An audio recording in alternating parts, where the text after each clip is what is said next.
I said I wouldn't do this. I said I was done upgrading the homestead, but I guess I'm not. I guess I can't resist. So in today's video, we're gonna be taking the under awning in the backside of my house and turning it into a fully glassed in sunroom. If you're wondering why I would do this to myself, it is because if you're a longtime watcher, you remember this house is very, very small. It's just under 1,000 square feet. It's a 2-bed, 1-bath. And if I turn the awning, which I'll show you, into an enclosed sunroom, it basically increases the square footage of my home by 500 feet or 50%. Before I show you, take a look at that watermelon. Is that not one of the most beautiful melons you have ever seen?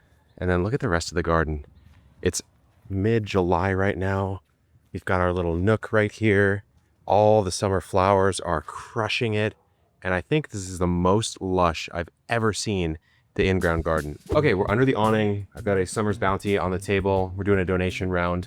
Pretty soon, the squash is coming in heavy. The cucumbers are coming in heavy. So we're gonna send those out to someone who can use some fresh food. But take a look at the awning. So if you look at the awning, you can tell there's a lot of stuff going on. I've got my bistro lights. I've got a little zapper there. I've got the plywood that is unfinished. This is from when we did the roof project to put the solar panels on.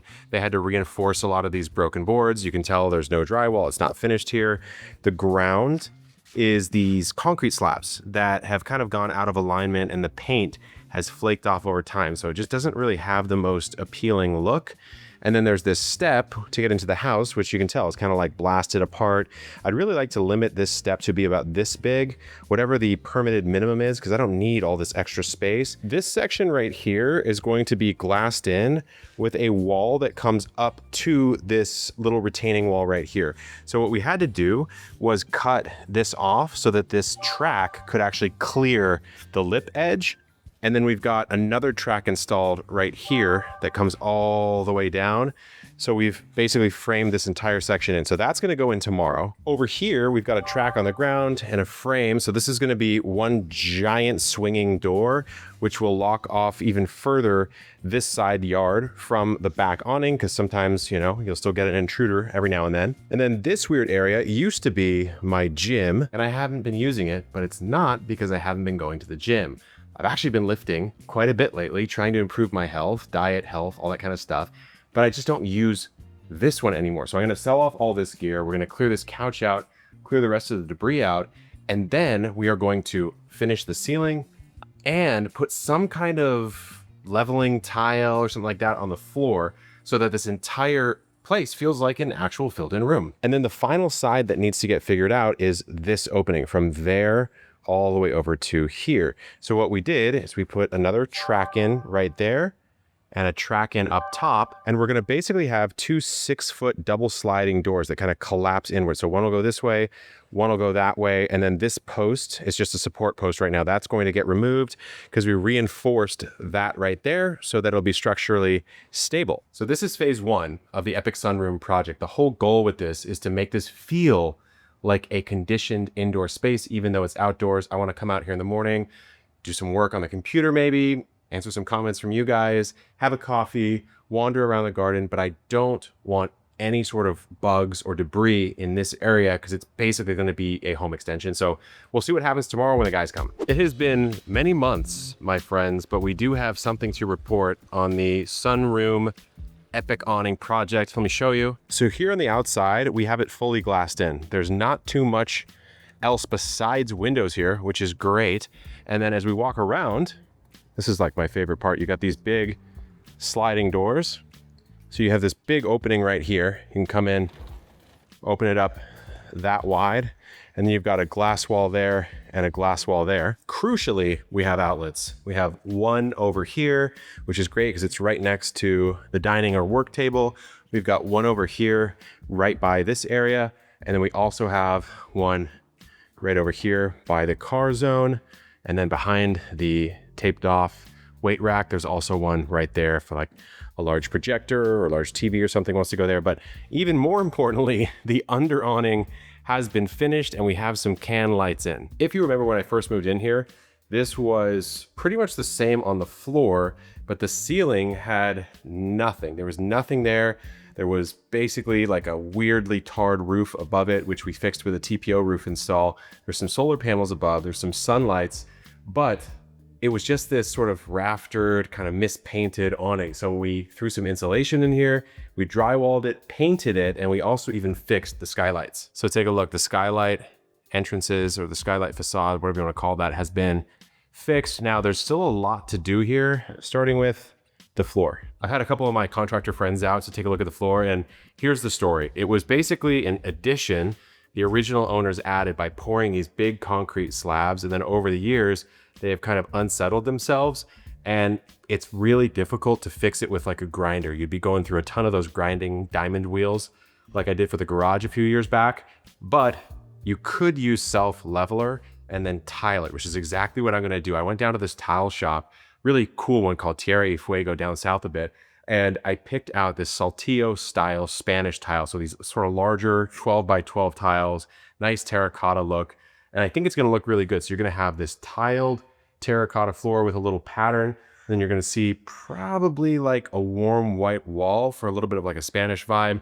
And after that, we can start to deck out the interior. It's been a couple months since I last checked in with you guys about the sunroom project, and it's pretty much done. So right behind you is the sunroom. Are you ready? 3, 2, 1. Ah. And look, it even comes with a Jacques. What are you up to, Jacques? Looking at my playlist on YouTube. He's making his content even easier for you guys to browse. Okay, so let me walk you through what's going on here. Starting off with this tile. Ever since I spent time in Mexico, I just really love this style of tile. This is called Saltillo tile. And this is actual Saltillo tile from Mexico, because frankly, I don't live that far from Mexico. So it was the most local material I could source. I got it pre-sealed, so you can see there's a little bit of a sheen on it, but it isn't the most expensive Saltillo tile. It's like a handmade style that this eventually will wear off. So I'll probably have to reseal this every so often, but that makes up the bulk of the flooring. And then you have this little accent on the stairs. So you can see this style, it's a little bit less glossy. It's more of what's called a high fire Saltillo tile. And it's much more expensive, of course, because of the patterning on it. Initially, I was gonna do that as kind of a ring around the entire room, but it ended up being way too expensive. So what we did is just put a little accent on these steps here, and then we cut a lot of the larger tiles to create this little bordered edge around the entire room, except for obviously where the sunroom is. But you can see it's kind of lining most of the walls. And speaking of the walls are now a slightly off-white. I tried to pick a color that matched pretty much how like a Spanish style inspired house would be with that Saltillo floor and maybe a little bit of a warm white. So everything is white here. It looks really cool. I feel like it just brings a lot more homeliness to this room because it looks pretty bad before. I've got the seed cabinet right here now, which just barely stays out of the sun. And then I also installed a custom little screen door here. So in the summer, you can get a really nice cross breeze coming from here, cooling off our boy Jacques, and then going right out this way, because in summer it would get pretty hot. I also moved out the storage rack for produce. So right now, actually there's nothing there. Right now we have these Sarpo Mira potatoes chitting up, getting ready to go out in the garden. And then a couple more storage things that we did. So here is the custom shoe rack put in for all of our garden goodies. I'll throw my boots up in here, just like that. So that's really, really nice. And then we also have just a little bit of extra storage right here, because why not? So we've got some gear, just a little bit. And then we also, there were these awning rafters here that kind of went across to support this entire kind of DIY awning. And we covered that in the same wood that we used for the shoebox. This is alder wood. So it looks really nice, kind of gives a little bit more character to the roof here. And I'm not fully done with the furnishing inside here, but the very first thing we did was throw down one of these area rugs. It looks like one of those fancy Persian rugs, but it's actually from a company called Ruggable. Not a sponsor or anything, but you can see they have this little mat. It's almost basically just like a rug topper, but it's super durable, it's machine washable, and it looks pretty much the same as those ones you would pay like $2,000 for. We've got the produce fridge coming in. So not a ton in here right now, but we've got some beets, we've got some citrus. We just harvested some fresh broccoli. So I'll give you a little look some of this. So this is where a lot of our produce is gonna go. Even got some stuff in the freezer from last season, some San Marzanos, this is the last bag, all the bananas that I grew. And then we also have the television. This was actually the TV that was in our old warehouse here in San Diego before we moved everything to Colorado. So we just repurposed that, and I'm gonna get a nice sort of Spanish inspired kind of TV stand or console type thing they put right there. And then we gotta get some art up on the walls. But for now, I think we can rest easy knowing that we transformed the space. This project is a long time coming. It's probably the last major kind of remodel-ish type thing I'm gonna do here at the homestead, because there's not much else I can do with the amount of space that I have. But this space is about 440 square feet. My home is 1,000 inside. So to me, although this wouldn't count if I was to sell this house, and as far as like a realtor's listing, I couldn't list this as extra square footage because of the way that it was built. To me, for my life, I just increased the size of my house by about 50%. And it's a great spot to come and work and hang out, to have friends over, do some pizza nights, to enjoy like some movies out here. It's so much better than what it used to be.